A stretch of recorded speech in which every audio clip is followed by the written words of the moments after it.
What if I told you learning about astrology and this zodiac sign information is not just a bunch of mumbo jumbo, but in fact, it could be the first step in a journey of empowerment and learning the deepest, darkest parts of yourself. Would you listen?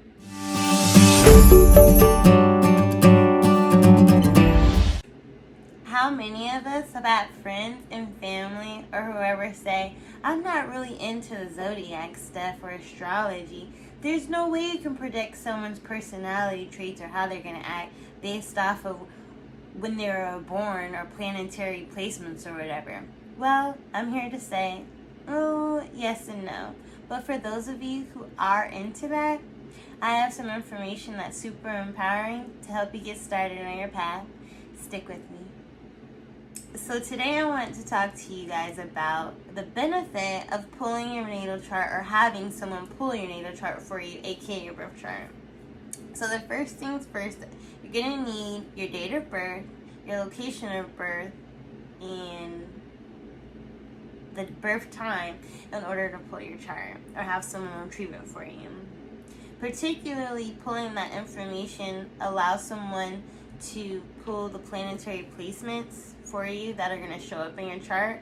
But in doing so, you are more familiarized with what people call the big three: your sun, your moon, and your ascendant, aka your rising sign. And I'm sure like most of you guys have heard of, especially those of you getting into this community, the big three, the sun, moon, and rising. And pretty much everyone knows their sun sign, right? It's the dominant sign, the sign that represents really your identity. It determines your ego, the role really that you play in life, or your role in how you show up in your day-to-day life. And it's like the part of you that you're most familiar with, but really that like the outside people are most familiar with at a core level. So most people are again familiar with the sun sign because it is directly associated with your birth month. And so, for instance, I am a Virgo. My birthday is September 16th today, yay!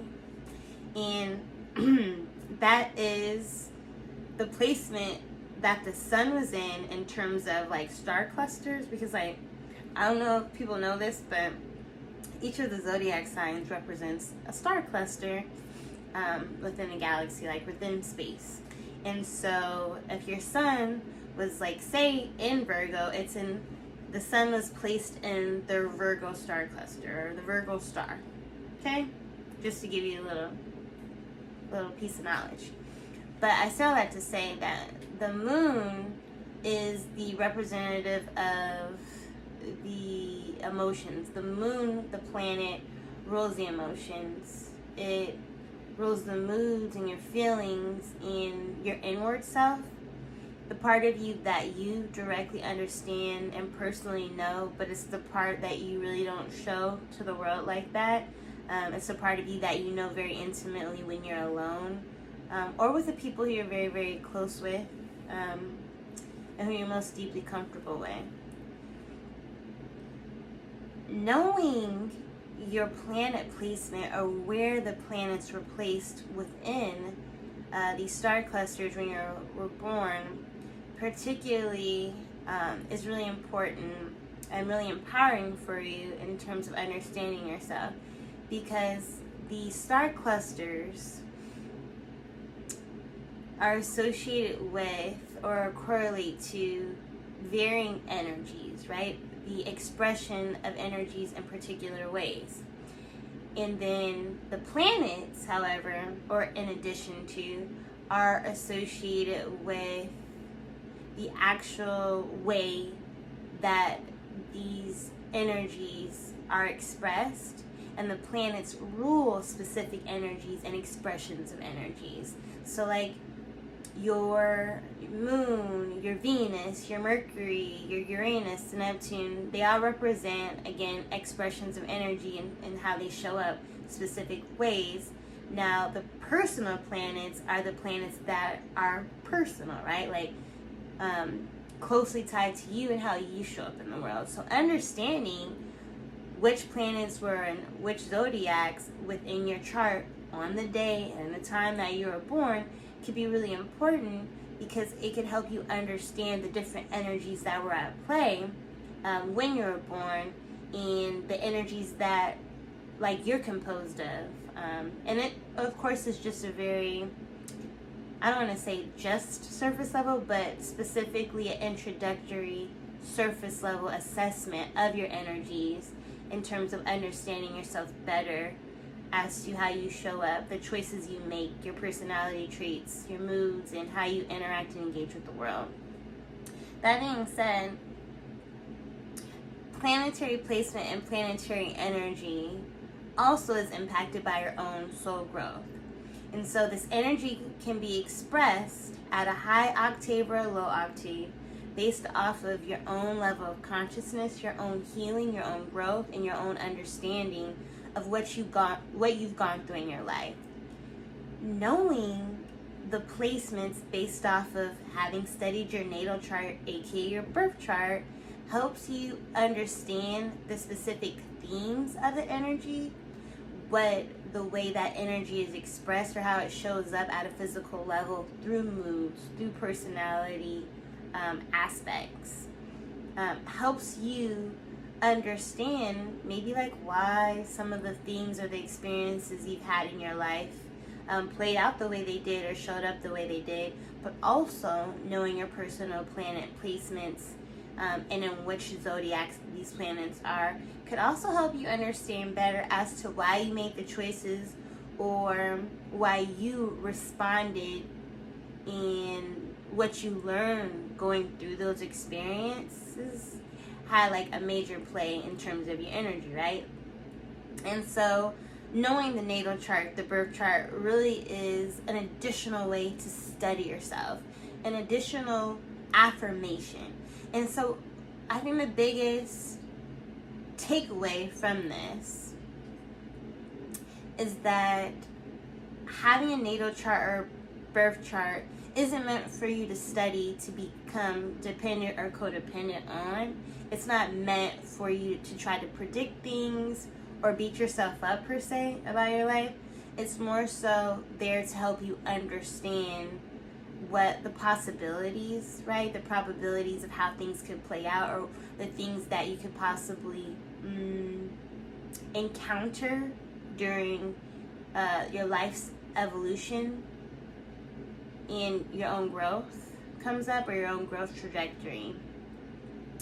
I'm going to go over a couple of the main personal planets just to give you guys a little bit of insight and some information and tips in terms of knowing what it's associated with, and then that also will give you insight as to what to think about for yourself internally, right?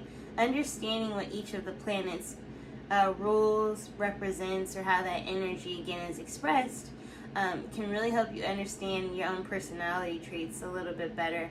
But it could also help you understand how even though you have the same placement as someone else that you may know, it still shows up physically, like tangibly in the world and through personality or choices or whatever differently, based off of, again, that lower or higher octave or the consciousness level. And I find that actually very intriguing. And so I'm going to go over again the main personal planets and what they represent. And then also too, for more detailed information or like something really fun to have on your phone that'll kind of help you have a better understanding, you can pull up your chart, in fact, on these apps. You could look up, I think it's the CoStar app, and then there's the Astro Chart app, and there's also this really cool app called the Pattern.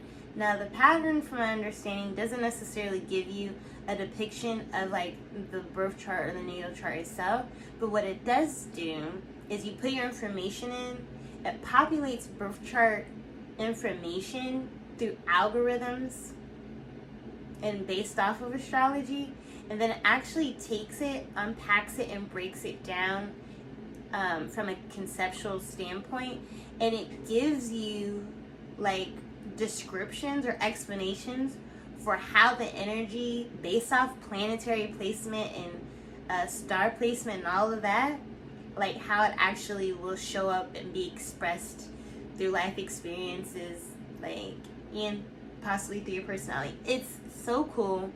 So I definitely encourage anyone to check out the Pattern app. If you want to kind of do more of a deeper dive or get more like a deeper unpacking and understanding of what your actual natal chart looks like for you. So to begin with, I think I already talked about the sun sign being the role that you play, or really like the planet that you most are associated with in terms of like what you're familiar with, right? I already talked about the moon ruling emotions, water, feelings. Moons is aligned with the water element because each of those planets is aligned with and associated specifically with a element, an earthly element. Well, not just earthly, because there's also the ether or spiritual element. But you guys know what I mean. Anywho, so I already talked about the sun and the moon. There's also the ascendant or rising sign I mentioned earlier as being part of the big three. So the ascendant and the rising sign is what we would think of as our mask, or how we present ourselves to the external world. And it's different because it is reflected in more of aesthetics aspects. Like, it can be seen in your personal style and the way you show up for first impressions. Like the tone of voice, the way you carry your body, again, your personal style and the clothing, but really just like, just the way you like present, again, at a physical and aesthetic standpoint, right? Not just personality wise, or not necessarily personality or like task driven or role driven, which is more so the sun sign. And then the Mercury is a planet, personal planet, that determines how you communicate, you think, you talk, how you logically put things together, how you learn, and how you process information that you learn. The Venus planet determines how you love and what you love. It determines how you show up and express affection, and how you expect to receive, or how you need to receive affection. And there's a lot more to it, obviously. You can research and look it up. But Venus represents the beauty in life, what you associate with as beautiful and what matters most to you, in terms of what brings you joy, in essence, in that way. So it definitely has to do with love in varying ways of showing up, but it determines and rules that. And then last but not least is the Mars. So then the Mars is the personal planet, and it's known as the planet of aggression, but basically it's the planet that determines how you assert yourself in the world, how you take action, how you make things come to fruition or follow through, like plan and follow through, or like not follow through. And it's the energy that shows up like in your sex life, your ambitiousness, like your ambitions, your dreams, and your goals. And it's also the energy that shows up like when you're impassioned or enraged or angry. So that's just like the very basics or surfaces of what these personal planets represent and touch on. I think that we could all utilize more tools and resources that help us do deeper dives into our own personal energy, our own personal essence, our own personal stories.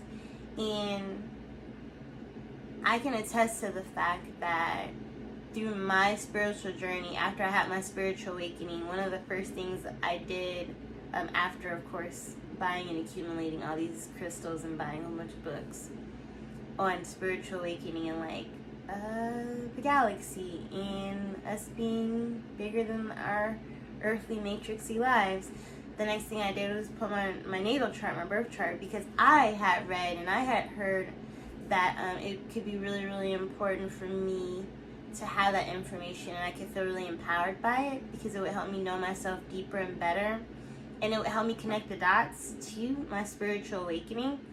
And sure enough, I pulled that birth chart, that natal chart, and I was like, boy, this stuff is super on par, like super accurate, and not even in terms of like detail orientedness and like specificity. It was more so like the general essence of my energy, and like even how it could be expressed at a lower octave and higher octave. Like, I looked at this natal chart, and also to touch on the fact that having your natal chart and your birth chart, you could study it, and as your consciousness grows and as you get further and further on this journey, the spiritual journey, and learning yourself more, you can go back to that birth chart and it will literally show you more and more things that you never even saw, never understood from looking at it and studying it the first 20 times. Like, literally, as your consciousness expands, so does your understanding of this birth chart, and so does more and more of the themes and all of the energies that are present, and the storylines and the things that you're meant to unpack come from going back to the natal chart. So it's really great to have as a resource and a tool, because you can always refer back to it. You can always study it to gain more awareness about yourself and to really understand your whole life cycle, like within that lifetime. And for those of you who do believe in multiple lifetimes or reincarnation, you get a new natal chart. And so, like, having these charts to understand past life energy and past life essence is, like, amazing. And your birth chart, unsurprisingly for me, but maybe surprisingly for people who don't know about birth charts, actually has placements and information embedded within it that give you information and understanding about even past lives that you had, reincarnations that you've had previously before, and not just this current life we're in. So I think it's a really great tool and resource for anyone to really utilize. But again, when I looked at mine and I saw all these different placements in the storylines and the themes, and it actually would show me, like, this planetary placements in this star cluster within this house, because there's houses, right? And the houses also pertain specifically to specific energetic themes. And so, for instance, maybe the third house, the house of communication, I have all these different planetary placements in the house of communications, and then that's right in alignment with the fact that I know that I'm a good public speaker, and I have a gift with my throat chakra to be able to articulate and really connect with people at a soul level through my voice, through tone of voice, and heal through my connection with words. So it makes so much sense that I have these different planets and so much storyline from this particular lifetime that resonate in the third house of thought, communication, and marrying the two. And so that's just one example. So again, I would encourage anyone to look up their birth chart or get their birth chart. You could go to the CoStar app, the Pattern app, the Astro Chart. Yeah, the Astro Chart app. And then there's a couple online that are free. If you just Google birth charts and natal charts, or free birth charts and natal charts, I promise it'll come up. But yeah, so thank you so much for being with me. I look forward to seeing you in the next video. If you enjoyed or found any of this information useful, please feel free to like, share, and subscribe. And I'll see you guys here next time.